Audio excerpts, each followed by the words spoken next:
Hi, I'm Adrian Brook. I coordinate departments of animation and design here at SAE Melbourne.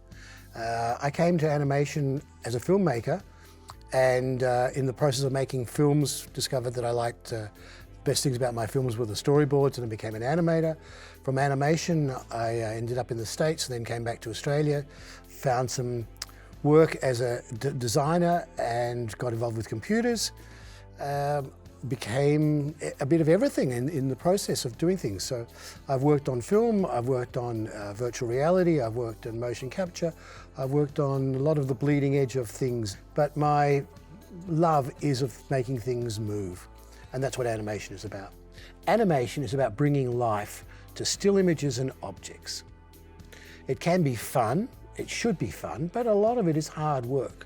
And you'd be prepared to spend time, a lot of time by yourself, making things move. And at first they won't move the way you want them to, but eventually you'll be really happy. Why animation at SAE? Because here you'll learn from a national network of industry professionals. You'll learn to play with 2D and 3D, learn to create objects, animals, people, all sorts of things in the process. You'll get an opportunity to learn and to create content with all sorts of software, including Toon Boom, ZBrush, Maya, 3D software that will allow you to create inside computer games.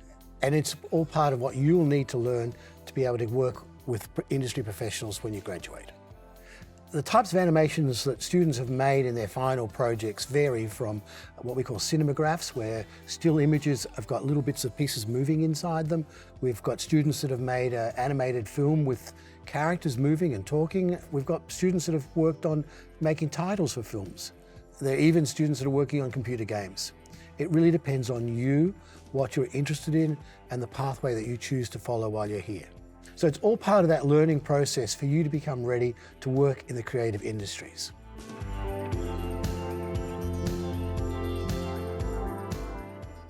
Hi, my name is Elisa, and I am studying a bachelor's degree of animation in Melbourne, and I'm really excited about 3D. What brought me here to study animation was the fact that I could learn 3D and 2D and just practice collaborating with other students. I was first actually into game design. I kind of switched to animation, realizing that what I was talking about that I want to learn in game design was actually in the animation course. I wanted to learn about mainly creating characters, building them in 3D, making them come to life, or building objects. That's when I learned that that's actually in the animation scope and not in the game design scope.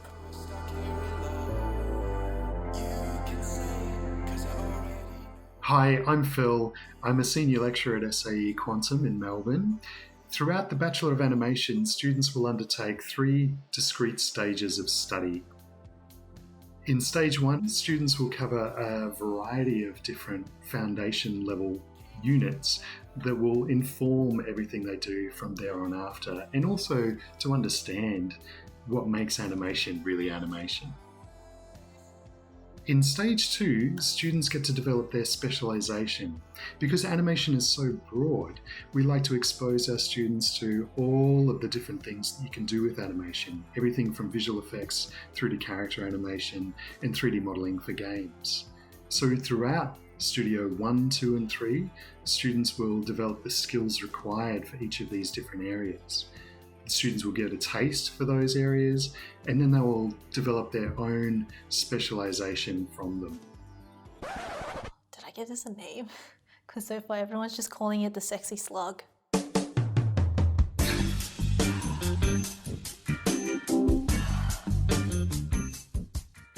It was a quick one, but it's just mainly learning how to create a character. I mainly focused on modelling the slug and basically following my lecturer's tutorial. After that, it was up to me whether I wanted to add anything else. So what I decided to do to make it feel more personal was adding the bow and the horn. After that, I had then started focusing on working with the textures in Maya. For the next part of the pre-production process was learning how to rig the character. And basically, during that process, I had to research what I wanted my slug to do to animate it in a way where it's kind of like sexy and seductive. For the pre-production process of this final project, Celestial Doorway, I had to first start off with brainstorming of what I actually wanted to build. I would start working on doing little rough sketches, like very rough sketches. Like I would create a list of assets that I would want in the scene, and the main assets that I chose was the crystals, the doorway, the pillars and rocks. For the project, I was actually meant to implement one asset.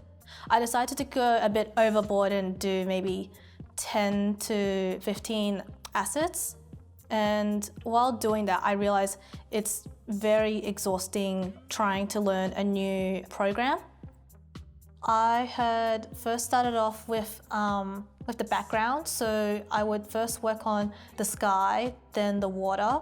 While implementing the objects in, I had problems with sizing the objects appropriately and a bit of texturing issues. So what I did to overcome those struggles was research, feedback from my lecturer, and just continue to redo textures and resizing the objects.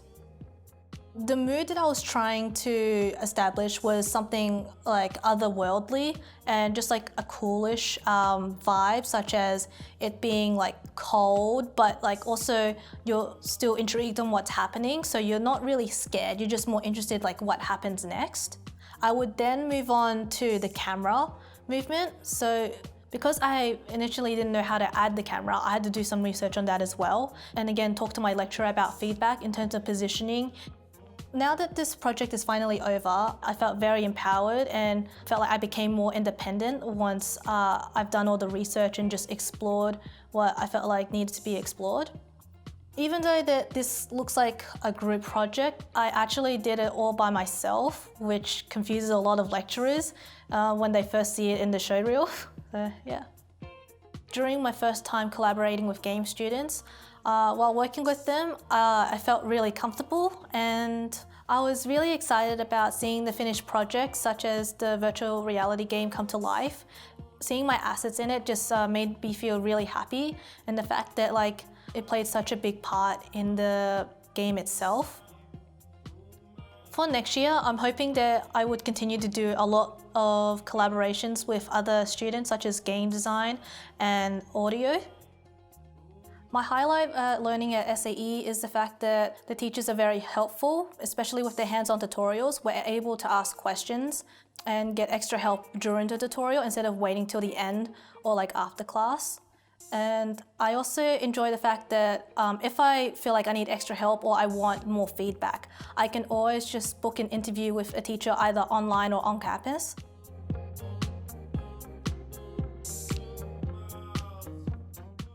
In their Capstone Project in Stage 3, students develop their specialisation and the skills required to develop a major body of work that's really going to give them the edge once they graduate.